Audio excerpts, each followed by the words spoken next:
Hey everyone, and welcome back to the Unseen Wisdom. Today we're diving into a case that's been just shrouded in mystery Yeah, and sorrow for the past 2 years. absolutely. The murders of a.k.a. Kiernan Forbes and Tebello Tibz Motsoane. It's a case that has captivated South Africa, and for good reason. I mean, the sheer complexity, Yeah. the high-profile figures involved, and just the unanswered questions make it Unanswered a questions. story that's both fascinating and deeply unsettling. Exactly. It, Yeah. it feels like just yesterday we were all reeling from the news of their deaths, a.k.a. a giant in the South African hip-hop scene, and Tibz, this amazing chef and entrepreneur who was so instrumental in AKA's career, Yeah, just gone like that. unbelievable. And to add to the heartbreak, Tibz's mother passed away a few months later, reportedly from a broken heart. The human cost of this crime is immeasurable, and the fact that it happened so publicly outside a popular Durban restaurant Right? added to the collective shock and grief. Absolutely. And then there's the investigation itself, which has seen its fair share of delays and postponements. Oh, for sure. Today, we're going to try to untangle this web, looking at the details of the investigation, the suspects, and legal proceedings. Before we get into the nitty-gritty of the case, I think it's important to understand just how influential Tibz was. Yeah. He was so much more than just AKA's friend. Oh, absolutely. Yeah. This man was a powerhouse founding head honcho clothing. His talent management agency, Show Love Consulting, which helped launch AKA's career, his nightclub, his culinary ventures, even a vodka brand he was about to launch. Wow. I mean, the guy was a force of nature. He really was. And what makes this case even more tragic is that we lost someone who was contributing so much to South Africa's cultural and entrepreneurial landscape. For sure. It's just awful. Okay, so let's rewind back to that night in February 2023. AKA was in Durban for a performance and decided to stop by Wish Restaurant. What's chilling is how efficiently the hit was carried out. Reports suggest there were spotters tracking AKA's every move from the moment he landed at the airport. Wait, really? Like something out of a spy movie? Exactly. They followed him to his hotel and then waited outside the restaurant. It seems they were even ready to adapt their plan when AKA lingered to hug Tibz goodbye. This is where it gets even crazier. One of the alleged spotters actually paid for his meal with his own debit card. I know, it seems unbelievable, right? Yeah. Especially when you consider that the account was opened the morning of the hit and received a deposit of 133,000 rand, Wow. which is about 7,000 US dollars the very next day. Talk about a rookie mistake. You'd think someone involved in something like this would be a little more discreet. You would think so, but as it turned out, that seemingly careless act became a crucial break in the case for investigators. It allowed them to start connecting the dots and identifying potential suspects. So who are these suspects? The investigation seems to point to businessman Siyabonga Harvey Gumede as a key player. Reports say he allegedly paid a staggering 800,000 rand to 6 individuals involved in the hit. That amount of money immediately raises red flags. It makes you wonder, was Gumede the mastermind? Or was he simply a middleman taking orders and distributing funds from someone higher up? That's the question that's been swirling in my mind since this whole thing started. Is there a puppet master pulling the strings from the shadows? It's certainly a possibility. The money laundering charges against Gumede suggest that the police are trying to unravel the financial web and trace the money back to its source, which could lead to other key figures involved in the plot. This is where the case starts to feel like a tangled web. Throughout 2023, we saw a string of arrests with the police seemingly using a strategy of arresting individuals on unrelated charges. That's right. The police were very deliberate in their approach. It seems they were concerned about tipping off the remaining suspects and potentially causing them to flee. And then there's the case of the Demand brothers who fled to Eswatini, right? Yeah. That whole situation added another layer of complexity to an already convoluted investigation. Absolutely. The Demand brothers, well-known figures in the taxi industry, are believed to have played a central role in the operation. One is alleged to have been a gunman, and the other, the alleged triggerman. Their escape to Eswatini was a major setback for the investigation. And remember the bizarre statements from their family? Oh, yeah. They claimed the brothers weren't running from the AKA murder, but another murder case entirely. It was a strange twist almost, an attempt to downplay their involvement in the AKA and Tibz case. But the authorities weren't convinced, and the Demand brothers remain key figures in the ongoing investigation. So after 2 years of twists, turns, and delays, where do things stand now? Well, the Demand brothers are currently in custody in Eswatini, awaiting extradition to South Africa. The trial against the 5 other suspects has been transferred to the Durban High Court and is set to begin on May 8, 2025. So we're finally getting closer to some answers. It seems so. The trial will hopefully shed light on what happened that night and bring a sense of justice and closure to those who have been so deeply affected by this tragedy. You know, it's just heartbreaking to think about the ripple effects of this crime. Tibz's mother passing away, the closure of Wish Restaurant. It's a stark reminder that the impact of this crime goes far beyond the immediate victims. It took the life of a promising young entrepreneur and cast a long shadow over AKA's legacy. You've covered a lot of ground here.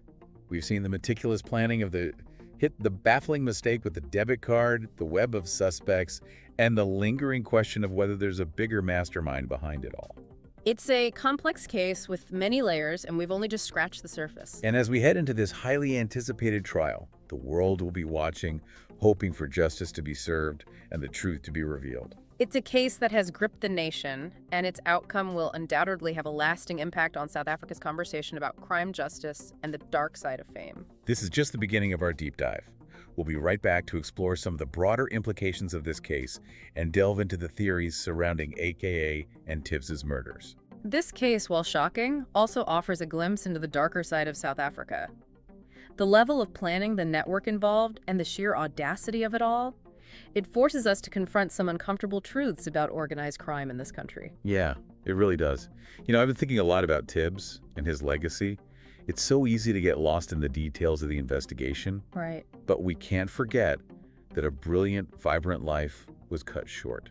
You're absolutely right. Tibz wasn't just a successful entrepreneur. He was a mentor to many a champion of South African talent and someone who genuinely wanted to make a positive impact. He seemed to have this infectious energy, this drive to uplift his community. From what I've read, he was deeply respected in the South African music and business scene. Absolutely, and that's what makes his loss even more profound. It's not just the individual we mourn, but also the future that was stolen. Yeah, and it's also a harsh reminder of the dangers lurking beneath the surface, even in seemingly glamorous industries. It's true. This case has sparked a much-needed conversation about the prevalence of violence, particularly in sectors like the taxi industry. Remember, the Demand brothers were prominent figures in that world, which is often associated with turf wars and ruthless competition. It's unsettling to think that someone like Tibz, who was seemingly miles away from that world, could become entangled in such a violent situation. It speaks to the interconnectedness of these networks, the power dynamics at play, and the fact that even those on the periphery can be caught in the crossfire. And I can't help but wonder about the psychological impact of this case on South Africans. I mean, if this can happen to someone as high profile as AKA with his entourage and security measures, does it make everyone feel vulnerable? It undoubtedly raises questions about safety and security. There's the sense of, if it can happen to him, it can happen to anyone. And that fear, that unease, can have a ripple effect throughout society. Right. This case has definitely exposed some cracks in our system. It forces us to examine the effectiveness of law enforcement, the potential for corruption, and the broader societal issues that contribute to this cycle of violence. I agree. This case is a wake-up call, a stark reminder that we need to address these systemic issues head-on if we want to create a safer and more just society. Yeah, it's a heavy topic, I know, but it's one we can't shy away from. You're absolutely right. We need to keep asking those tough questions. Why is violence so pervasive? What can we do to break this cycle? How do we hold those in power accountable? This case, while tragic, has the potential to spark real change. Okay, let's shift gears a bit and talk about the legal side of things. I mean, we've seen so many delays and postponements in this case. What are some of the challenges facing the prosecution? The prosecution is facing a number of hurdles. First, securing the extradition of the Demand brothers from Eswatini is a complex legal process that can take months, even years. And even if they are extradited, there's still the issue of witness protection. Exactly. Given the high-profile nature of this case and the potential involvement of powerful individuals ensuring the safety and cooperation of witnesses is paramount. Any hint of intimidation or tampering could jeopardize the entire trial. And let's be realistic in a case like this. The possibility of corruption can't be ignored. You're right. We've seen cases in the past where individuals with connections to law enforcement or the judiciary have used their influence to obstruct justice. So it's a delicate balance. The prosecution needs to build a solid case, protect their witnesses, and navigate the potential pitfalls of corruption, all while operating under intense public scrutiny. It's a daunting task, but it's also a crucial one. The outcome of this trial will have far-reaching implications not just for the families of AKA and Tibz, but for South Africa as a whole. Yeah, it feels like the whole country is holding its breath, waiting to see if justice will prevail. It's a story that has captured the nation's attention. The mix of celebrity violence and mystery has made it a topic of endless speculation and debate. And speaking of speculation, the internet has been buzzing with theories about who was behind the murders and why. Some are pretty wild, while others seem, well, let's just say plausible. Shall we unpack some of these theories in our next segment? Let's dive right in. All right, let's get into some of the theories surrounding AKA and Tibz's murders. The internet has been a breeding ground for speculation, with everyone from armchair detectives to conspiracy theorists weighing in. It's natural for people to try and make sense of such a senseless tragedy. We crave narratives, explanations, even if they're just theories. Right, we want to believe there's a reason, a motive that makes it all fit together, but sometimes the truth can be far messier and more disturbing. Absolutely. We need to be careful not to get caught up in the sensationalism or jump to conclusions without examining the evidence. So let's talk about some of the more prominent theories. One that keeps popping up is that AKA was the sole target, and Tibz was tragically caught in the crossfire. That's certainly a possibility. AKA, with his fame and fortune, was undoubtedly more vulnerable to threats and jealousies. Right. He had his share of public feuds, rivalries within the music industry, and perhaps even personal grudges that could have escalated. But the fact that Tibz was also killed raises questions. Was it simply a matter of being in the wrong place at the wrong time? Or was there something more targeted about his death? That's where things get really interesting. Some theories suggest that Tibz might have been a target himself. Remember, he was on the verge of launching a new brand, and his entrepreneurial success was attracting a lot of attention. He was definitely a rising star in the business world. It's possible that someone saw him as a threat either professionally or personally. And then there's the theory that Tibz might have known something, perhaps witnessed something that made him a liability.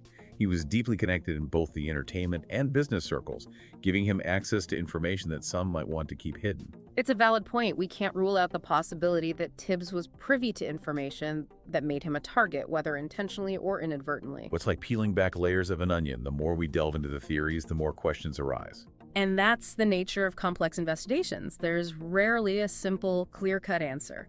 It's about piecing together fragments of information, following leads, and sometimes just waiting for that one breakthrough. So as we head into this trial, what are the key questions you're hoping will be answered?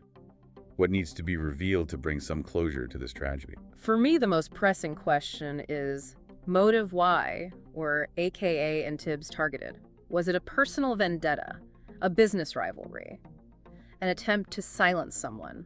The motive is the key to understanding the true nature of this crime. Right, and then there's the question of who orchestrated it all. Was Gumita the mastermind, or was he merely a pawn in a bigger game? Exactly. Unraveling the hierarchy of this alleged criminal network is crucial. Who gave the orders? Who were the intermediaries? Who ultimately benefited from this crime? And let's not forget, the money, 800,000 Rand, is a significant sum. Where did it come from? Was it laundered? Following that money trail could lead to some startling revelations. Financial investigations often uncover connections and motives that would otherwise remain hidden.